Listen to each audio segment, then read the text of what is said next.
Talita cumi, que traduzido é: menina, a ti te digo, levanta-te. E tomando a mão da menina, disse-lhe: Talita cumi, que traduzido é: menina, a ti te digo, levanta-te. Verso 42, apenas a parte A, diz assim: e logo a menina se levantou e andava. Aleluia. Amém? Aleluia. Graças a Deus. Glória a Deus. É santo Jesus. Queridos, eu quero que você preste muita atenção. Eu quero abrir um parênteses aqui para que a gente possa entrar numa introdução bíblica, para que você venha entender a mensagem que Deus tem para a sua vida nessa noite. Eu creio que grandes coisas Deus irá revelar através da sua palavra. Aleluia. Quando nós olhamos para o Evangelho de Marcos, a partir do capítulo de número 1, nós vamos ver um grande resumo a respeito da história de João Batista e de Jesus Cristo. No capítulo de número 1, Marcos faz questão de dizer que João Batista, ele apareceu no deserto, pregando uma mensagem. E isso aqui, pastor Daniel, já é algo que nós temos que parar para poder entender. Porque a Bíblia vai dizer que João apareceu no deserto, pregando a palavra do Senhor. Então o ambiente que João Batista está pregando é no deserto. O ambiente de preparação de João Batista foi no deserto. A palavra do Senhor vai dizer no livro de Lucas, capítulo de número 1, que tanto Zacarias quanto Isabel, os pais de João Batista, eles estavam no templo em um ofício sacerdotal. Aproximadamente 400 anos, Deus não falava mais com a terra. Deus estava em silêncio. Eles estavam oferecendo sacrifício. Eles cultuavam ao Senhor. Eles adoravam a Deus. Eles profetizavam. Mas eles adoravam e Deus não atendia a adoração. Eles profetizavam, mas não era Deus que mandava. Eles cultuavam ao Senhor, mas Deus não se manifestava no culto. Depois de 400 anos, tem um homem dentro do templo por nome de Zacarias. E a palavra do Senhor vai dizer que ele estava oferecendo incensário diante do altar. O anjo Gabriel vai aparecer para ele e vai dizer assim: Zacarias, a tua oração foi ouvida. Aleluia. Vou falar de novo isso aqui. 400 anos Deus estava em silêncio. Tem gente adorando, mas Deus não está respondendo. Tem gente oferecendo sacrifício, mas Deus não está respondendo. Tem alguém profetizando, mas Deus não está respondendo. Tem alguém pregando, mas Deus não está respondendo. Mas depois de 400 anos, tem um homem diante do altar do Senhor. O anjo vai aparecer para ele e vai dizer: Zacarias, a tua oração foi ouvida. Aleluia.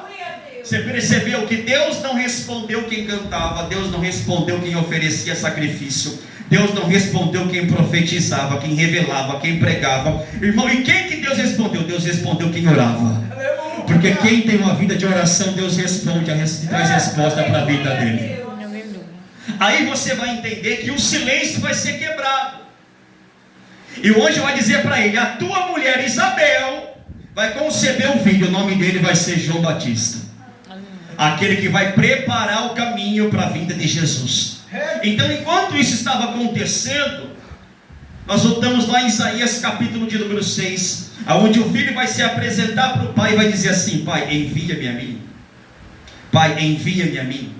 Enquanto aqui embaixo tinha alguém orando, lá em cima tinha alguém dizendo: pai, me envia. Pai, me envia. Aleluia. Pai, me envia.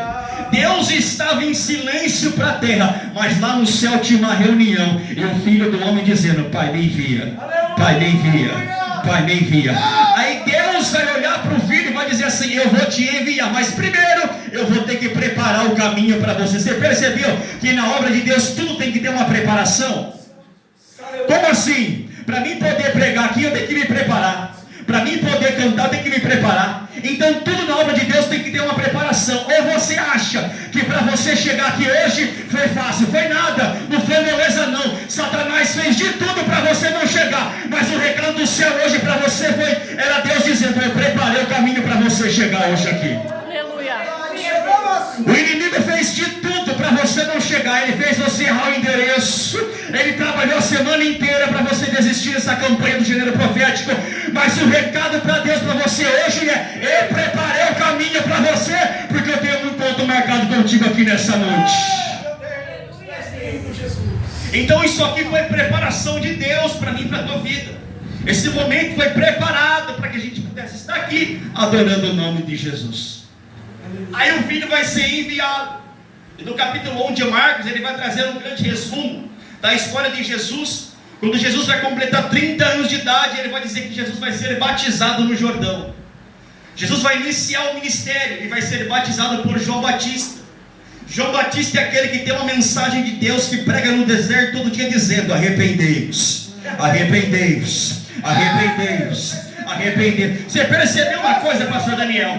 O ano novo chegou, o ano velho passou, e tem muita gente que estava pensando assim: quando o ano novo chegar, eu vou começar as novas práticas. Mas não é isso, meu querido. Não adianta o ano virar e você continuar do mesmo jeito. Então eu vou pregar igual João Batista: arrependei-vos, arrependei-vos, arrependei-vos. Porque o primeiro passo para poder mudar de vida é o arrependimento. O primeiro passo para poder ter salvação é o arrependimento. Não tem como eu mudar de vida, continuar com as velhas práticas, se primeiro eu não me arrepender diante da presença de Deus. Arrependei-vos, arrependei-vos, arrependei-vos, arrependei-vos, porque é chegado o reino dos céus.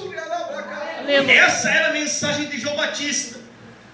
E a Bíblia vai dizer que quando Jesus vai ser batizado por João Batista, uma voz do céu brada do céu dizendo: eis aí o meu filho amado, de quem eu me comprazo.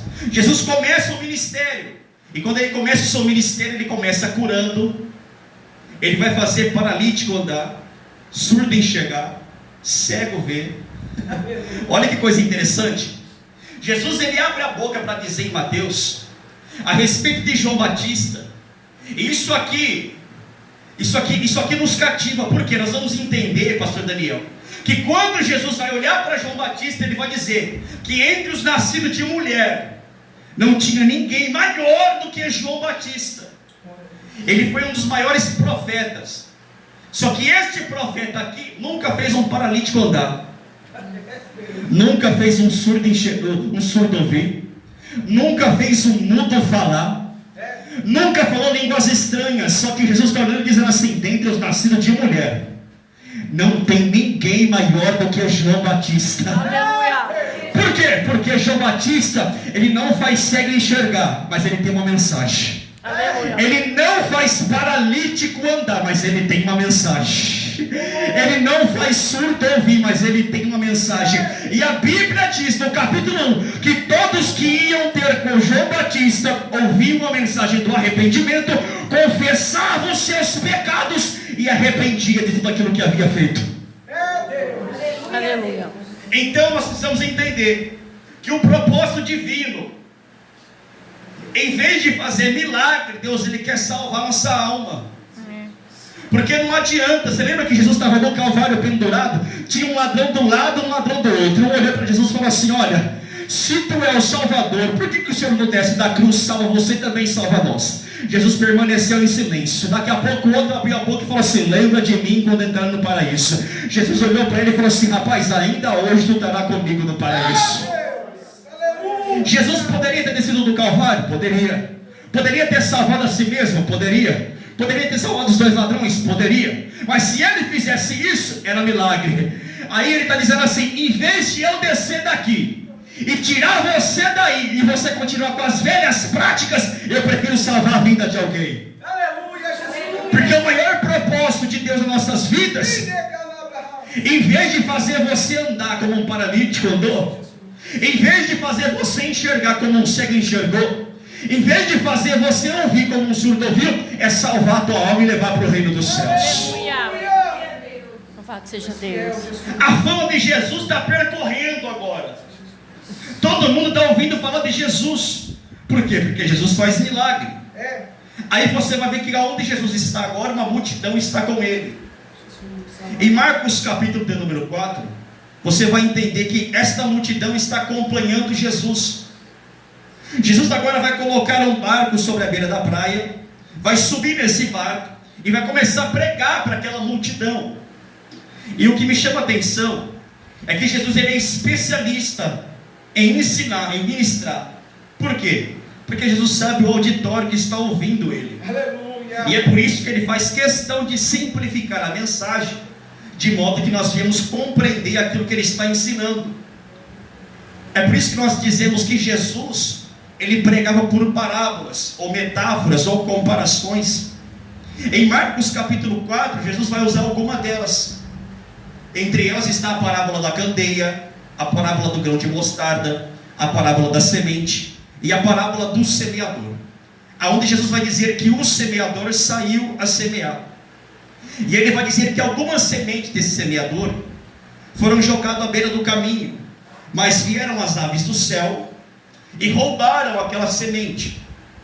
Ele continua dizendo que algumas sementes desse semeador foram lançadas a um solo rochoso ou sobre pedregais, mas essas não conseguiram ter produtividade, porque até as suas raízes esqueceram, mas essa não conseguiu ter produtividade. Ele vai dizer que outras sementes foram lançadas a um solo espinhoso, os espinhos sufocaram, e essa também por sua vez não teve produtividade.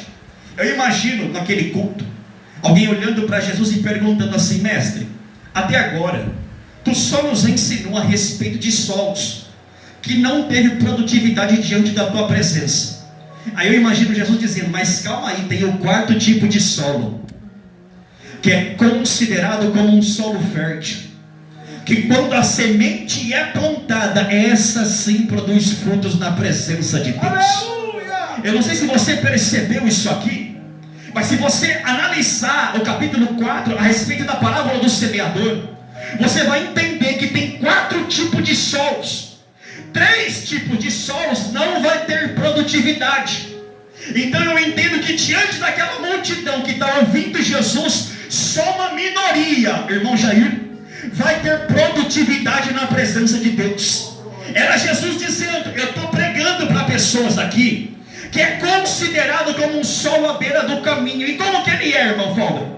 É aquele que vai receber a palavra aqui nessa noite, mas depois que ele virou a esquina, ele já vai esquecer do culto. Tem gente que infelizmente, pastor Daniel, ele é considerado como um solo rochoso. Você prega para ele, mas o coração dele é tão duro que a palavra de Deus não entra. Infelizmente tem pessoas em nosso meio que são considerados como um solo espinhoso. A palavra de Deus é pregada, mas os problemas da vida são tantos, que é considerado como aqueles espinhos que sufocam aquela pessoa, e ela não consegue ter produtividade na presença de Deus. Mas eu sei que eu estou pregando aqui nessa noite para pessoas que é considerado como um solo fértil, que está recebendo essa palavra de Deus aqui nessa noite. Ele vai sair daqui transformado pelo poder da palavra, e ele vai acreditar que essa palavra tem poder para mudar a vida dele. Deixa eu ver se tem alguém que está recebendo aqui nessa noite. Glória a Deus. Jesus está ensinando essa multidão, e ele está sobre um barco. Isso aqui nos chama a atenção, porque nós entendemos que barco, ele é um instrumento, um material de alguém com uma ferramenta de trabalhar com pesca. Mas Jesus está usando esse barco como um púlpito. E esta aqui em Marcos capítulo 4 é a segunda vez que Jesus vai usar um barco como um púlpito. A primeira vez foi o barco de Pedro. Eu não sei se você se lembra sobre a história de Pedro, mas a Bíblia vai dizer que Pedro, não havendo pescado nada aquela noite, na beira da praia de Genezaré, ele está lavando a sua rede, e quem é que aparece ali? Jesus Cristo.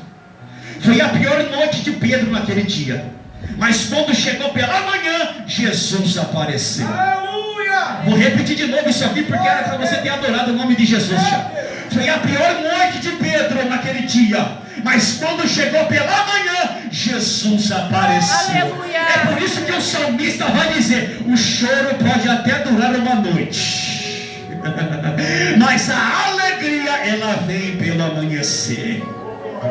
Aí Jesus aparece, e a Bíblia vai dizer que naquele dia havia dois barcos, o barco de Pedro e o barco de João.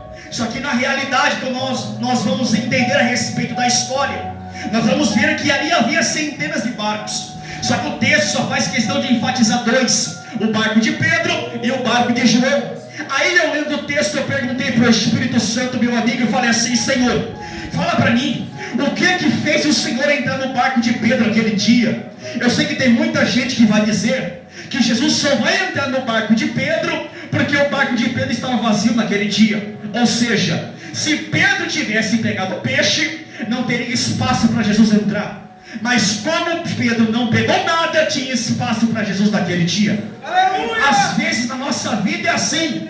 Pode ser que a noite passada foi a tua pior noite, mas Jesus marcou um encontro para dizer: eu só deixei a noite ser ruim para chegar no amanhecer da tua vida, porque eu tenho resposta para você. Aí você vai ver que Jesus ele vai aparecer, e ele vai ver Pedro, pastor Daniel, lavando a sua rede. E diante de uma simbologia bíblica, eu fui entender o texto, que o barco ele representa a igreja, e a rede o altar da igreja. Foi aí que eu entendi o motivo de Jesus olhar para Pedro naquele dia e saber que Pedro seria um grande pastor de uma igreja. Por quê? Porque o barco de Pedro estava vazio, mas a rede dele estava limpa. Oh, glória ao nome de Jesus. Eu tenho com vontade de pregar isso aqui para alguém aqui nessa noite, porque tem muita gente que só está preocupado com o barco cheio, mas não está preocupado em manter a rede limpa. Aí Jesus está dizendo: eu prefiro o teu barco vazio e a tua rede limpa do que o teu barco cheio e a tua rede suja. Eu tenho um recado para você aqui nessa noite. Hoje ele está entrando na tua vida para poder mudar a tua história. Eu estou sentindo autoridade para pegar aqui hoje. Já vou chegar no capítulo 5 já, irmão. Estou no capítulo 4 aqui. Jesus agora, pela segunda vez, vai usar um barco. Está em Marcos capítulo 4. Aí ele vai deixar aquela multidão, vai olhar para os discípulos e vai dizer assim: ó, deixa o barco, entra agora vocês no barco, deixa a multidão e vamos para o outro lado. Em Marcos capítulo 4, verso 35, a palavra do Senhor vai dizer: e naquele dia, sendo já tarde, disse Jesus: passemos para o outro lado. Existem duas lições aqui. A primeira lição, verso 35, e naquele dia, sendo já tarde. Eu não sei se você pode, mas olha para alguém e fala: pode até ser tarde, mas é o dia. Não, ele não entendeu, repete para ele: pode até ser tarde, mas é o dia. E naquele dia, sendo já tarde, disse Jesus: passemos para o outro. Me ajuda, passemos para o outro. A segunda lição, Jair: o barco aqui não é de Jesus, é dos discípulos. Pastor Daniel, o remo do barco não é de Jesus, é dos discípulos. Mas quem está dando a ordem aqui é Jesus. É Jesus dizendo: ei, o barco é teu, mas quem dá direção sou eu. Não, você não entendeu isso aqui, mas eu vou melhorar para você dar glória a Deus nessa noite. A vida é tua, mas quem dá direção é Ele. A família é tua, mas quem dá direção é Ele. O ministério é teu, mas quem dá direção é Ele. É Jesus dizendo: o barco pode até ser teu, mas quem dá direção aqui sou eu, sou eu, sou eu, sou eu. Ele vai dizer: passemos para o outro lado. Só que Jesus não vai dizer o que tem no meio do caminho, e muito menos o que tem do outro lado. Irmão, o que tem no meio do caminho? Uma tempestade. E do outro lado? Um endemoniado. A única garantia que ele está dando é: nós, eu e vocês, vamos para o outro lado. O que vai acontecer no meio do caminho, ou o que vai acontecer depois, eu não sei. Mas a garantia que eu te dou é: eu estou contigo nessa. Aleluia! Agora olha só, eles entram, e o que Jesus faz? Ele vai dormir. Ele vai dormir na parte de trás do barco. Ele está dormindo, e a Bíblia vai dizer que um grande vento e uma tempestade se levantou contra o barco dos discípulos. Aí eu entendi que o barco não era de Jesus, era dos discípulos. Aí você vai ver, está todo mundo desesperado, Thaís. Tem alguém dizendo assim: agora a gente morre aqui no meio do caminho. Alguém vai dizer assim: olha o vento que está soprando, olha a tempestade, valeu? Alguém olha para trás e fala assim: como que pode? O vento soprando, Jesus dormindo, o barco balançando, Jesus dormindo, a gente gritando e Jesus dormindo. Alguém vai se aproximar de Jesus, vai despertar Jesus. Aí Jesus pergunta: o que está acontecendo? Eles dizem: mestre, nós estamos morrendo aqui. Olha a resposta de Jesus: homem de pouca fé. Aleluia. Ele se levanta, ele vai para a parte da frente do barco, ele estende a mão e diz: vento, aquieta, mar, cala-te.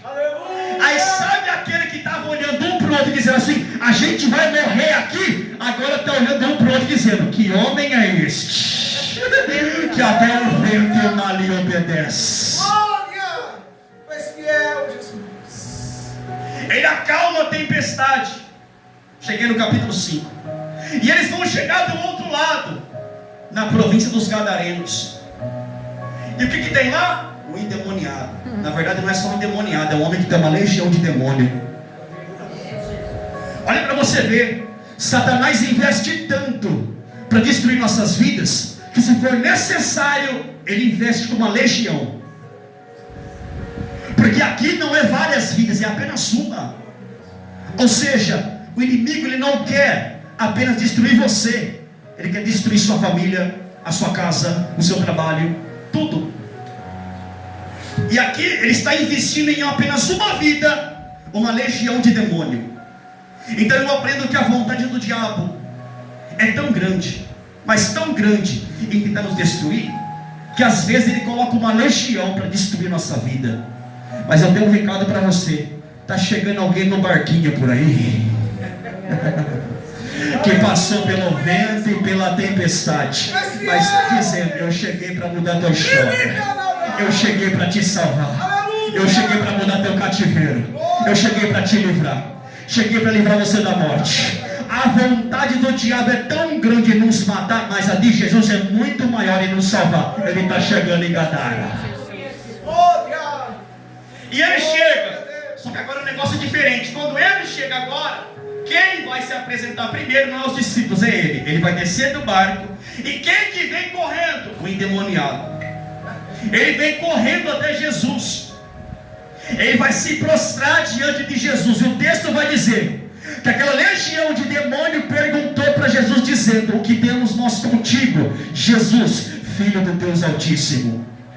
Olha o que esses demônios estão dizendo: Jesus, Filho do Deus Altíssimo. Você lembra de Marcos capítulo 4, a tempestade? A pergunta que ecoava era: que homem é este? Perguntaram para Pedro: que homem é este? Pedro não soube responder. Perguntaram para Tiago: que homem é este? Tiago não soube responder. Perguntaram para João: que homem é este? João não soube responder. No capítulo 5, uma legião de demônios está respondendo: Jesus, Filho do Deus Altíssimo. Aleluia. Glória a Deus. Graças a Deus. Essa legião, ela vai se prostrar diante de Jesus e vai começar a adorar a Jesus. Você percebeu uma coisa? Que a legião de demônios sabe se comportar diante de Jesus. E tem muito crente que ainda não sabe. A primeira coisa é que os discípulos eles caminhavam com Jesus, andavam com Jesus, e na hora da tempestade ninguém sabia quem Jesus era. Só que aqui a legião de demônios respondeu quem ele era.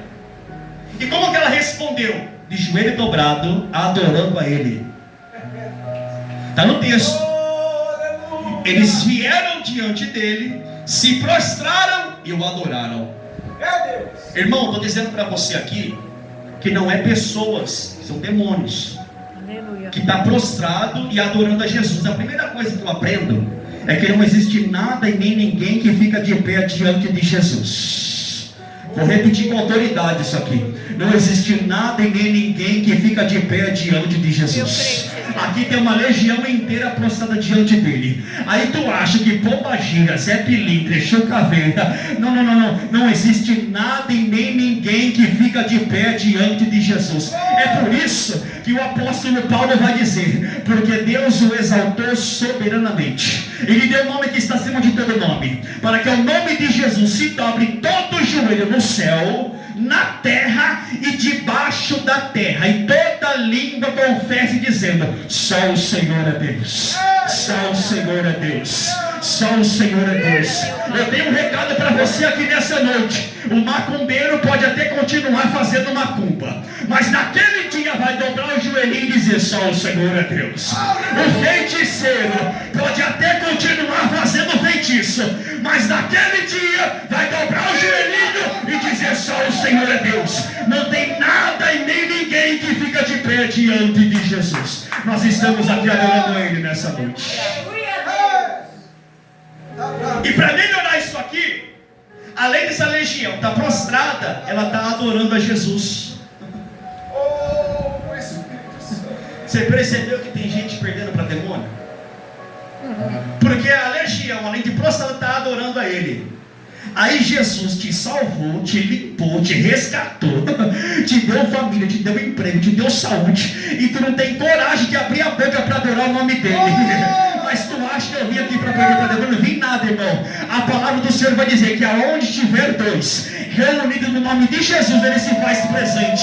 Eu não sei se aqui tem dois, mas eu sou o primeiro que veio para poder adorar o nome de Jesus aqui nessa noite. Eu quero ver onde está o segundo que veio para poder adorar o nome de Jesus aqui nessa noite. Cadê os adoradores aqui nessa noite? Cadê você que veio para poder adorar Ele aqui nessa noite? Nós somos adoradores, irmão. Nós temos que ser adoradores. Jesus vai libertar esse homem, pastor Daniel, vai salvar ele. Aí a palavra do Senhor vai dizer que aquela legião vai entrar agora em uma manada de porcos, que vai se lançar no mar e vai morrer. Aí quem é que vem? Os apacentadores de porcos. Eles pegam Jesus e colocam para fora. Por quê? Porque os porcos era aquilo que dava lucro para eles. Então você vai entender que para aqueles apacentadores de porcos, mais vale o porco dando lucro do que o endemoniado liberto. Só que Jesus vai dizer: eu sou pastor das ovelhas, não sou do porco. Aleluia! Ele chegou para limpar aquele homem, para salvar a vida dele. Era Jesus dizendo: mais vale para mim um endemoniado liberto do que um monte de porco dando dinheiro. Aleluia! Só que os apacentadores de porcos, nos versículos de número 14, eles vão colocar Jesus para fora. Aí o que Jesus faz? Olha para os discípulos e diz: entra no barco e vamos para o outro. Aleluia, Jesus! Irmão, e agora o que tem do outro lado? Uma multidão esperando Jesus. Glória! Você percebeu que de um lado estão colocando ele para fora, mas do outro tem uma multidão esperando ele? Irmão, eu gosto da revelação da palavra. Glória a Jesus! Aleluia! Não, porque, irmão, nada contra, tá? Nada contra. Pastor Daniel, às vezes, aquele assim diz o Senhor, às vezes pode falhar. Mas o está escrito não falha de jeito nenhum.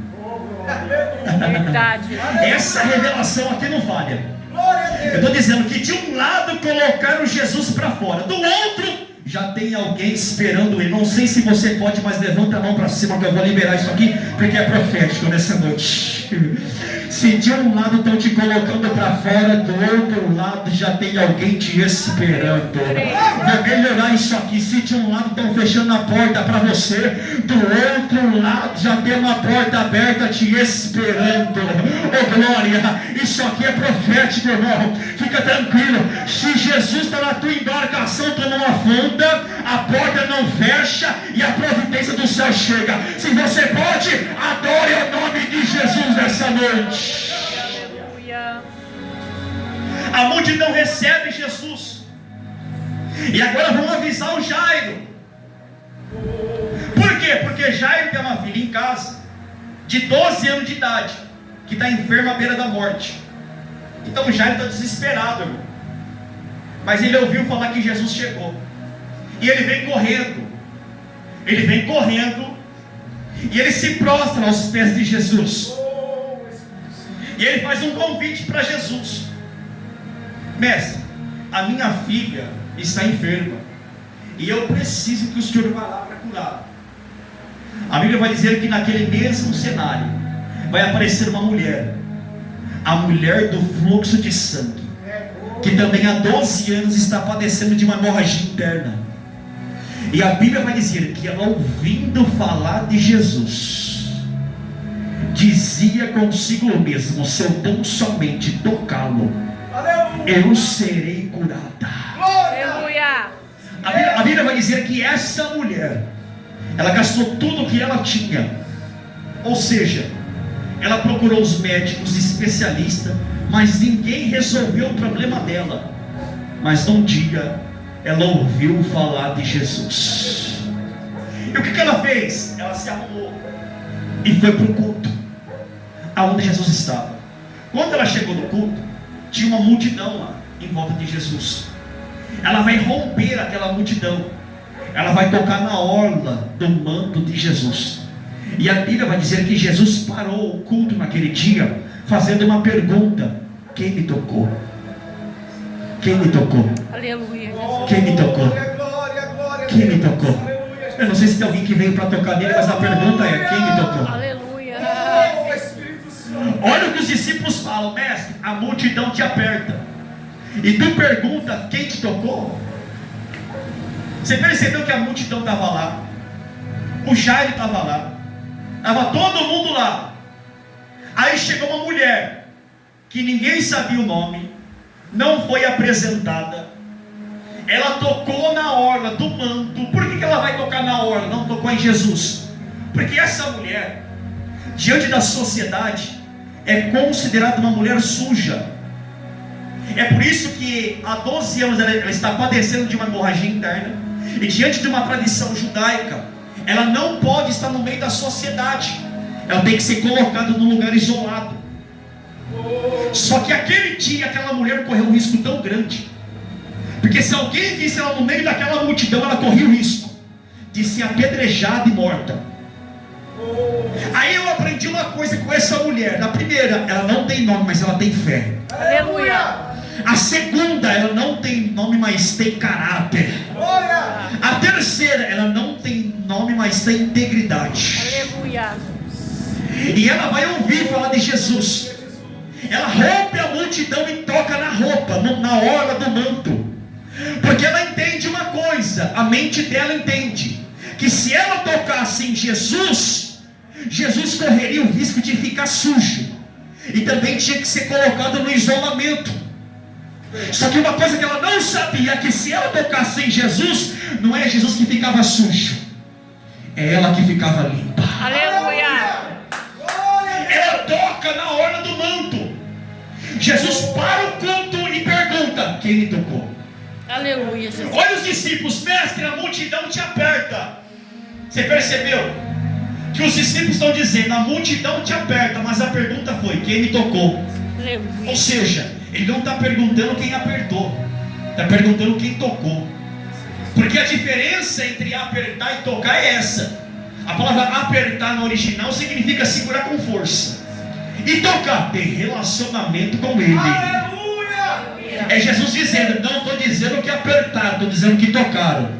Aleluia. E você percebeu que nos dias de hoje está cheio de crente que gosta de apertar Jesus? Como que é esse crente que aperta Jesus? Pega Jesus, põe na parede e fala: se o Senhor não me der, eu também não dou. Se não for desse jeito, eu não quero. Se não for assim, eu não faço. Aí o Senhor está dizendo: eu não tenho compromisso com quem aperta, eu tenho compromisso com quem toca. Aleluia. Louvado seja Deus. Ela tocou. E a pergunta que eu faço aqui é: ela chegou por último, e por que ela recebeu primeiro? Aleluia. Sendo que o Jairo estava lá, desesperado, a multidão estava lá, todo mundo oprimindo Jesus, apertando Jesus, pedindo para Jesus, e ninguém recebeu nada. Aí chegou uma mulher, ninguém sabia o nome, ninguém conhecia. Ela tocou e recebeu o milagre na hora. E por que ela vai receber o milagre? Primeiro que todo mundo chegou primeiro que ela. Quando nós analisamos o texto, nós vamos entender que quando essa mulher não ouviu falar de Jesus, ela dizia consigo mesma: se eu tão somente tocá-lo, eu serei curada. E aqui está o segredo. Porque o texto, pastor Daniel, está dizendo assim, que ela dizia, não está dizendo que ela disse. Porque se o texto dissesse que ela disse, seria singular. Mas como está dizendo que ela dizia, é algo de forma contínua. Ou seja, quando ela recebeu o convite, dizendo que naquele culto ia ter Jesus, eu imagino essa mulher na frente do espelho dizendo: eu vou tocar em Jesus e vou ser curada. Penteando o cabelo dizendo: eu vou tocar em Jesus e vou ser curada. Trocando a roupa dizendo: eu vou tocar em Jesus e vou ser curada. Ela sai de casa dizendo: eu vou tocar em Jesus e vou ser curada. Ela vai no meio do caminho dizendo: eu vou tocar em Jesus e vou ser curada. Ela chega no culto dizendo: eu vou tocar em Jesus e vou ser curada. Louvado seja. Aqui está o segredo, irmão. E também nós aprendemos aqui que o nosso culto não começa aqui. Aleluia. O nosso culto começa lá na nossa casa. Verdade. Porque o nosso culto no templo só é reflexo de um culto doméstico.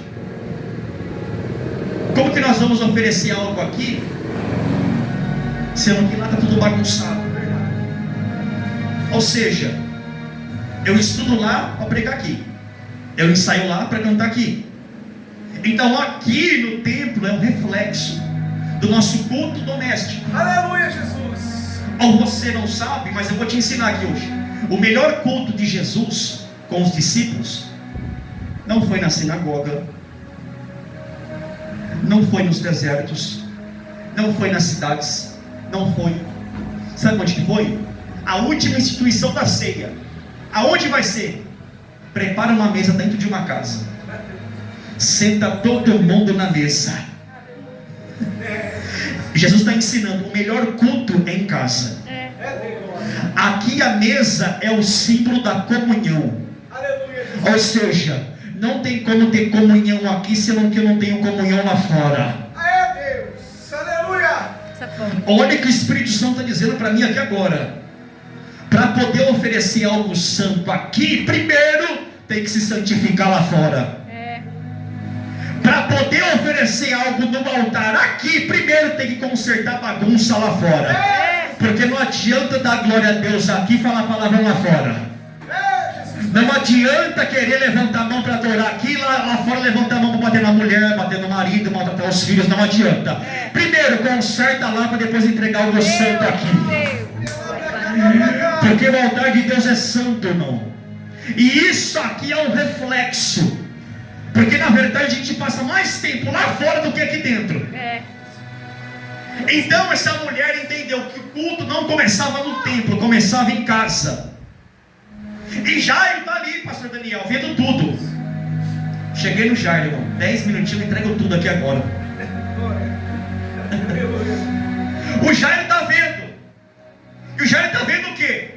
Que ela chegou depois e recebeu o primeiro. Então, já que o melhor culto não era ali, era em casa, olha que Jairo fala: Jesus, vamos para minha casa. Glória a Deus.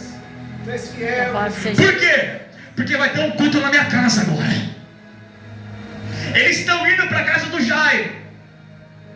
Vai chegar o mensageiro e vai dizer assim: ô Jairo, não me importuna mais o mestre. Por quê? Porque a tua filha que está em casa lá estava enferma, agora está morta. Opa, peraí. O mensageiro está dizendo assim, ó: o que tu está adiantando? Tu buscar Jesus, sendo que a tua situação em casa de mal foi para pior. Meu Deus. Ela estava enferma, agora está morta. O mensageiro está dizendo assim, ó: não adianta você participar do janeiro profético, porque a tua situação em casa está piorando. O que adianta tu ir para o monte, orar, fazer campanha, vir para o culto sábado, domingo, quarta? Não adianta nada. A tua situação em casa de mal está indo para pior. Verso 36. E Jesus, ouvindo essas palavras, olhou para o Jairo e disse: não temas, crê somente. Aleluia! Aleluia, Deus. Eu imagino Jesus pegando na mão do Jairo e dizendo assim: Jairo, vamos lá para sua casa. Mestre, mas a minha filha está morta. Vamos para sua casa? Jesus chega lá e está um alvoroço lá, Jairo. Olha a pergunta de Jesus: por que esse alvoroço todo? A resposta é clara: a menina está morta. Ele diz: ela dorme. Aleluia. E eu cheguei para despertá-la. Por que Jesus vai falar que ela está dormindo, mesmo sabendo que ela está morta? Por dois motivos. Ele sabe que quem está em Cristo não morre, descansa. Aleluia. Não. Era para tu ter adorado melhor aqui. A segunda coisa, ele é nazireu. E diante da lei, o nazireu não pode tocar em pessoas ou coisa morta. Então ele sabe da mente dos acusadores. Se ele toca na menina, ele é condenado. Aí ele vai dizer assim: ei, ela não morreu, ela está dormindo e eu cheguei para despertá-la hoje. Sabe o que eles fazem? Eles riem. Está no texto. E riram-se dele. De quem? De Jesus. Então, já que está duvidando, já que riu, já que não acreditou que o janeiro profético ia acontecer, então faz o seguinte: sai todo mundo para fora, só vai entrar na casa Pedro, Tiago, Aleluia. João, Jairo e a mãe da menina. Fecha a porta, porque hoje o milagre vai ser de porta fechada. Aleluia. Creio. Ele chega diante da menina, ele toca nela e ele diz: Talita cumi, que traduzido é: menina, a ti te digo, levanta-te. Aleluia. Agora você imagina como que ela levantou. Eu sou pentecostal, irmão, pelo amor de Deus. Você acha que ela levantou com dor nas costas? Levantou no céu pulando, irmão. Porque no verso 42, a parte A vai dizer assim, ó: e Jesus, levantando, fez ela andar. Porque a proposta do Evangelho nunca foi só me colocar de pé, foi me fazer andar na presença de Jesus. Agora imagina comigo isso aqui, irmão. Está todo mundo do lado de fora, achando que vai ter velório. Só que dentro da casa, com a porta fechada, o milagre está sendo gerado. Jesus está pro lado de dentro e o fofoqueiro pro lado de fora. Quem duvidou não vai participar do milagre. Aí ele tocou na menina, ela ficou de pé. E Jesus fez ela andar. Andar para onde? Para a porta, para o lado de fora. Agora você imagina na hora que a porta abriu, pastor Daniel.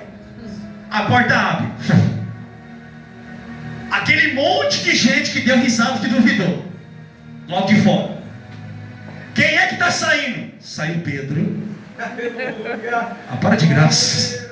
Saiu Tiago. Saiu João. Aí veio o Jairo e a mãe da menina chorando. Alguém até perguntou: ô Jairo, que hora que vai começar o velório? Só que não sabia que o choro não era de tristeza, era choro de alegria. Porque aonde Jesus chega, até a tristeza sai saltando de alegria. Eu imagino o Jairo dizendo assim: ei, não vai ter velório não, o velório foi cancelado. Vai ter o quê? Vai ter culto de ação de graça na minha casa.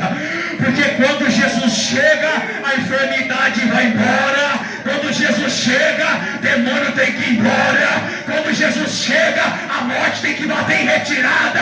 Eu tenho um recado para você aqui nessa noite: o janeiro profético vai começar com culto de ação de graça na tua casa. Vai ter milagre, vai ter milagre, vai ter milagre.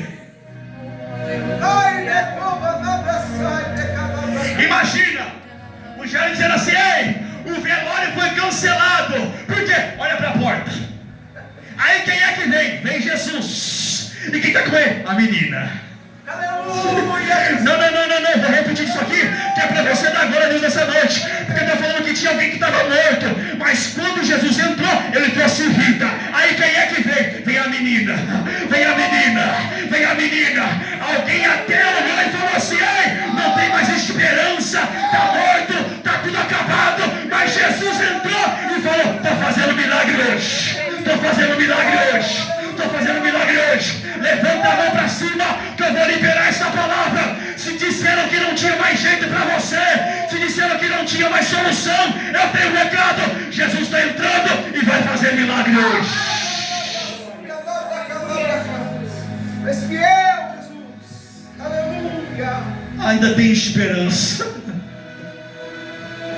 Quando Jesus pegou na mão do Jairo e falou assim: ei, não temas, crê somente. Era Jesus dizendo: ei Jairo, dá um recado para o mensageiro. Fala para ele, cancela o velório, porque quem está entrando é Jesus Cristo de Nazaré. És fiel, Jesus. Tu vai sair daqui nessa noite dizendo: sai da frente, Satanás. Porque quem está comigo chama Jesus Cristo. Fala para ele com autoridade, fala: